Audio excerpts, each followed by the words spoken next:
What is up, Bleacher Report? Jesse here from Last Second Sports, back at it for another 49ers Daily. And we've got football happening, kind of. Combine this week. We had interviews across the league, John Lynch included. We're going to talk about that. But we actually have combine testing for some of these players, these rookies to be linebackers, defensive linemen, and they are putting on an absolute show. Incredible stuff. Some amazing testing happening.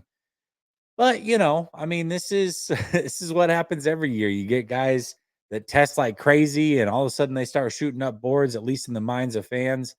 And you got to wonder if they're really shooting up boards the way that they are in the minds of us who might be mock drafting and what have you. But certainly some impressive stuff happening. But I want to start off today's show with what the title and thumbnail is based around, which is a potential Brandon Aiyuk trade.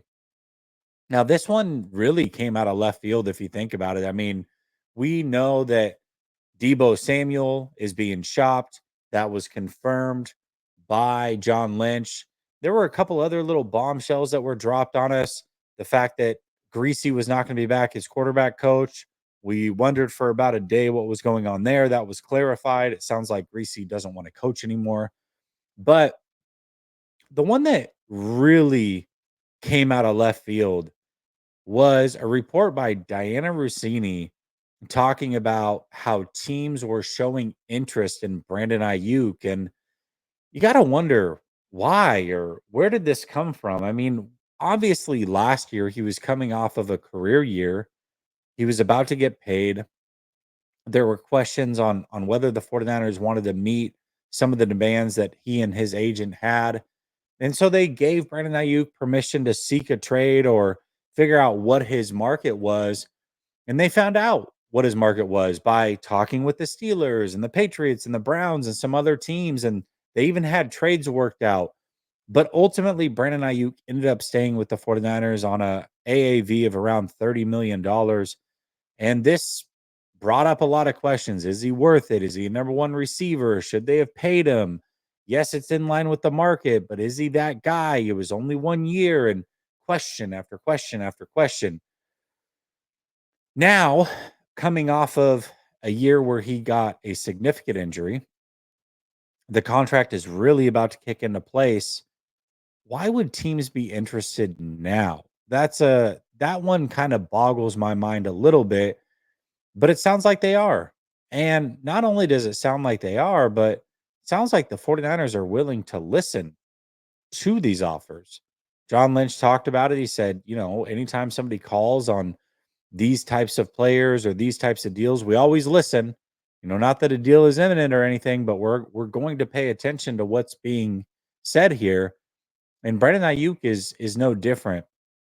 And the reason that this one becomes even more interesting when you really look at it is because it was reported about a week ago now that the 49ers brass were not happy with the way that that deal happened. They're not happy that that deal was given to Brandon Aiyuk. It sounds like they were very willing to trade Brandon Aiyuk, but Kyle Shanahan was not wanting to trade Brandon Aiyuk. And he's the one that kind of saved the deal, much like he did with Deebo Samuel and Nick Bosa. And there's just a lot of moving parts happening.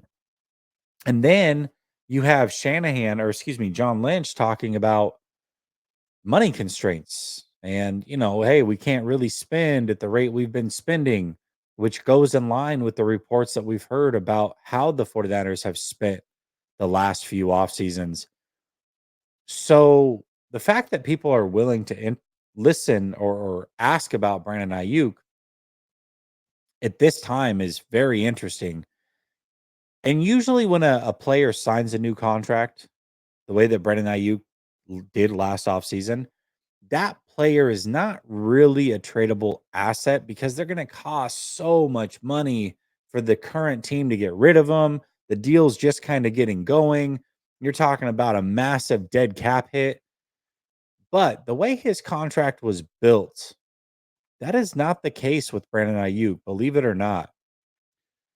So, the two main websites that you can go to check to see what a player's contract is, what it looks like if that player's traded, what have you, whether it's a trade pre-June 1st or post-June 1st or cut pre-June 1st or cut post-June 1st, you can go to Spot Rack and you can go to Over the Cap. Well, when you go to these two websites, or when you went to these two websites rather yesterday, they showed two very, very different numbers. Spot Rack had a number of just under $8 million in extra dead cap hit for trading Brandon Ayuk pre-June 1st. And Over the Cap had something crazy like $30 million. Gosh, man, this is usually they're pretty close. They're within a million, but they were very far apart as far as what a deal would look like for Brandon Ayuk pre-June 1st. So I took to X and I sent out a message, tagged both Spot Rack and Jason at Over the Cap and said, "Hey, here's a picture of what both of you are saying, what a trade would look like for Brandon Ayuk as far as what it's going to cost the 49ers. One of you is clearly wrong here. Which one is it? What's going on?" Well, Jason from Over the Cap so kindly responded and said, "Hey, this is on us. There's some sort of bonus that's not taken into account here. I'll get it fixed." And within hours, he had the website updated. So now when you go to the website and you look at trading Brandon Ayuk pre-June 1st, and this is where it's key, because normally what happens is you trade a player post June 1st. That's when you're going to not spend a lot of extra money, because a lot of that money is going to be offset and sent to the next year. Also, when it comes to trades post June 1st, that it's not usually a thing. You may cut a player post June 1st, but trading a player, you're trying to trade a player and get it done so that you can draft a replacement in that upcoming draft. So trading a player post June 1st is not it's not a thing really. It's not like when you cut a player post June 1st, you technically cut them day of new league year. They can go sign with a new team and the money doesn't free up for you until post June 1st. But when you trade a player post June 1st, you physically have them on your roster until that time. You can't trade them and then move the money around post June 1st. There's a bunch of legality and collective bargaining stuff there, but ultimately it doesn't happen very often. What's great about this contract with Brandon Ayuk, though, is that this is a pre June 1st number.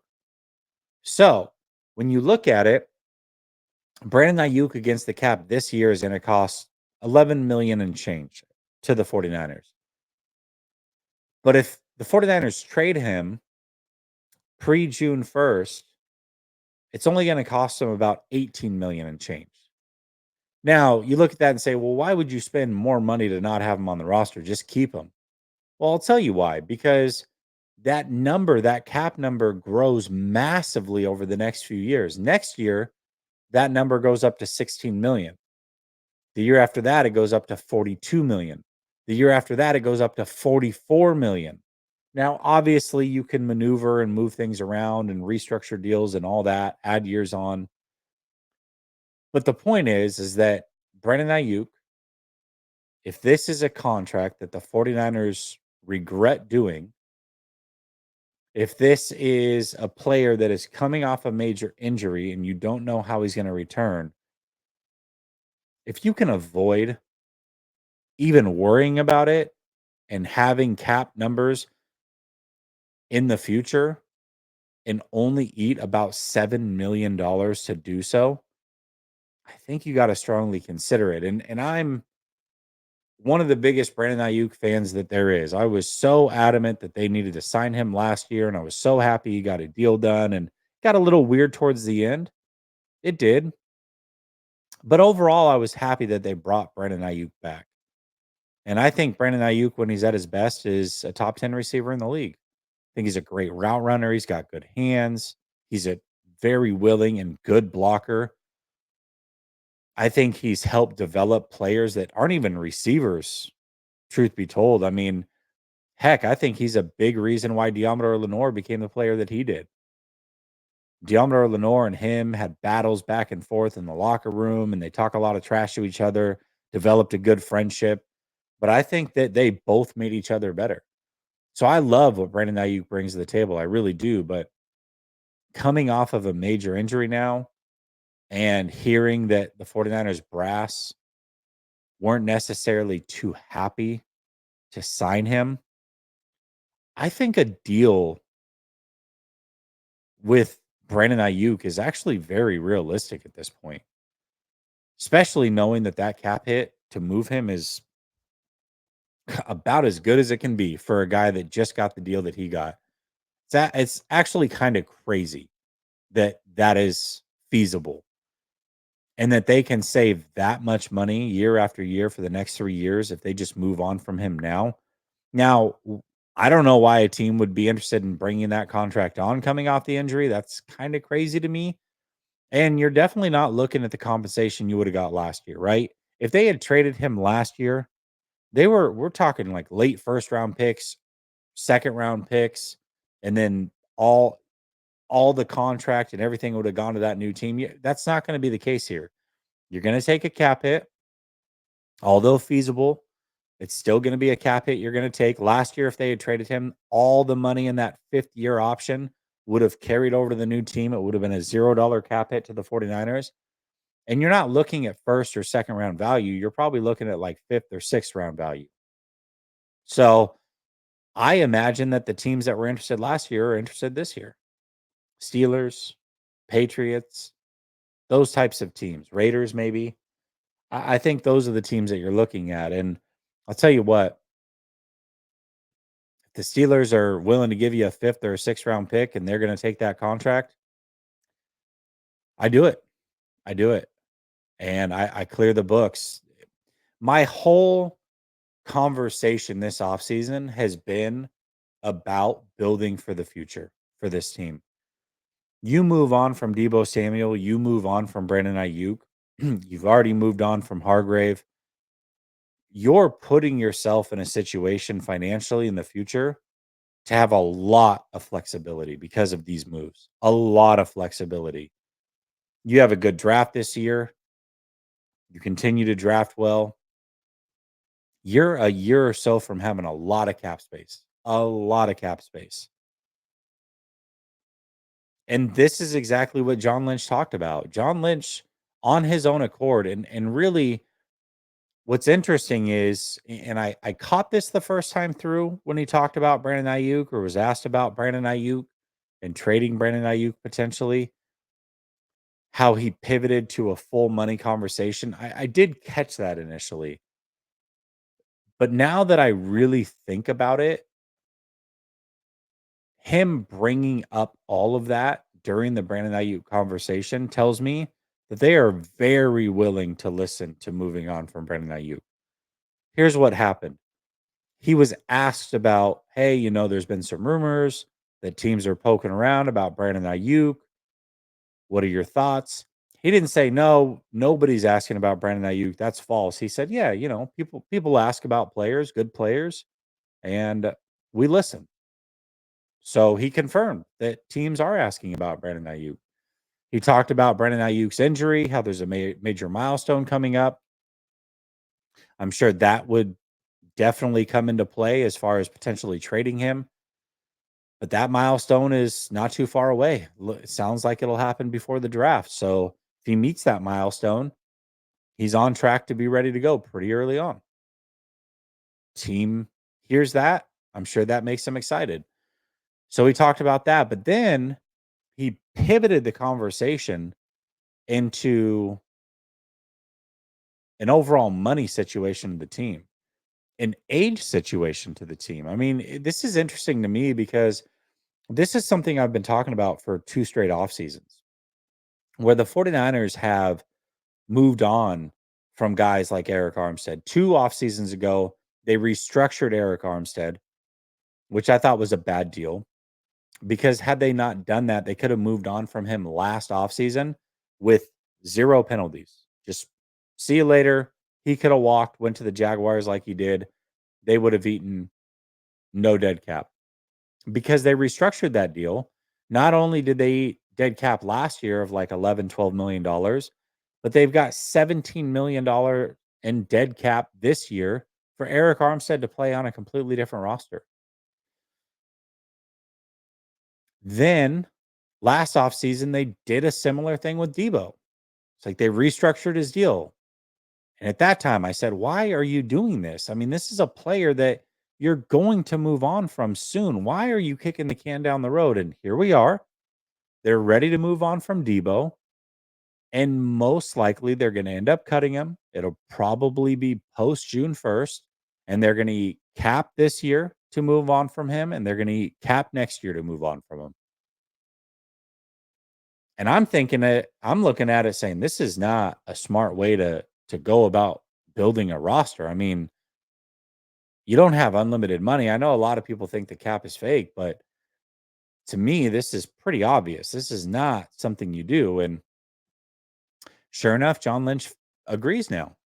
He said, "Hey, we got to get younger." Also, though, we've spent the fourth highest amount of cash of any team since I've taken over as GM here. Then he said, we can't keep spending money at that level. Interesting, because you have cap space. It's not that you don't have cap space, but money spent up front, what that does for you is it allows you to give a big signing bonus to a player. They deposit that immediately into their checking account or savings account, what have you. And you can then take that money and that cap hit, and instead of taking it all in 1 year, you can spread it out for the next 5 years. Even if they're on a 2-year deal, you can spread it out over 5 years. Take void year cap hits, what have you. And that's something the 49ers have done, but it sounds like Jed York, the ownership, Parag Marathe, everybody that I mentioned, some of the people I mentioned, somebody is not willing to do that this offseason. Somebody has put a cap on the cap and said, we're not going to spend willy nilly anymore. It's just not going to happen.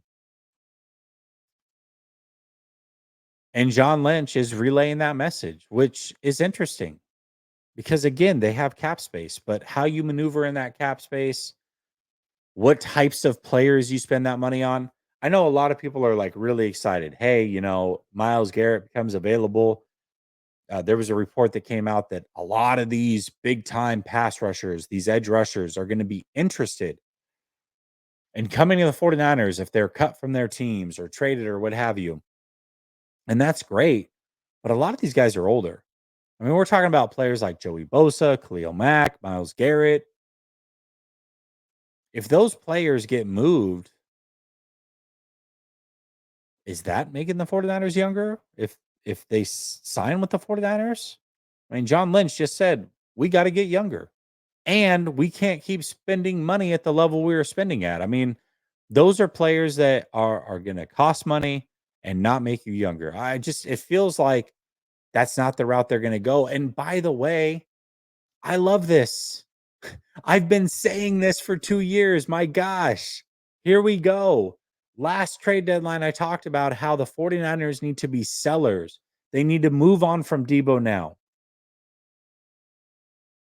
This was after they'd beaten the Dallas Cowboys. They were going into their bye week. Trade deadline was coming up during their bye week. I said, you got to move on from players like Debo now. Get something for them. Take that cap hit. Be done with it. Move forward. It wasn't just Debo. There were other players that I mentioned, some other aging players.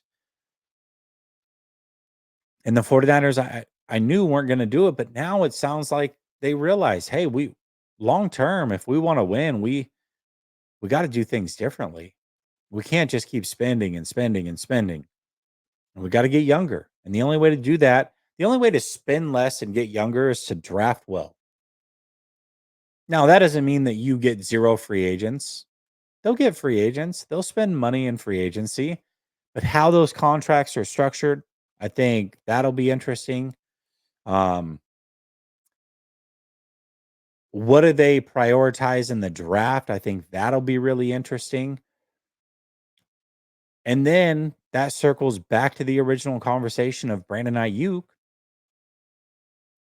And I think that's why possibly trading Brandon Aiyuk becomes very, very realistic because that helps the 49ers get younger. Okay, let me put it to you like this. The 49ers pick at number 11. There's some good receivers that easily could be there at number 11.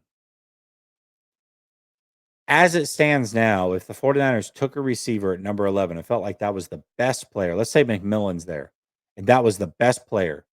But Brandon Ayuk's on this roster, Debo Samuel's on this roster. I think you'd be pretty upset. But let's say the 49ers trade Brandon Ayuk, they trade Debo Samuel, they get a fifth and a sixth round pick for those guys.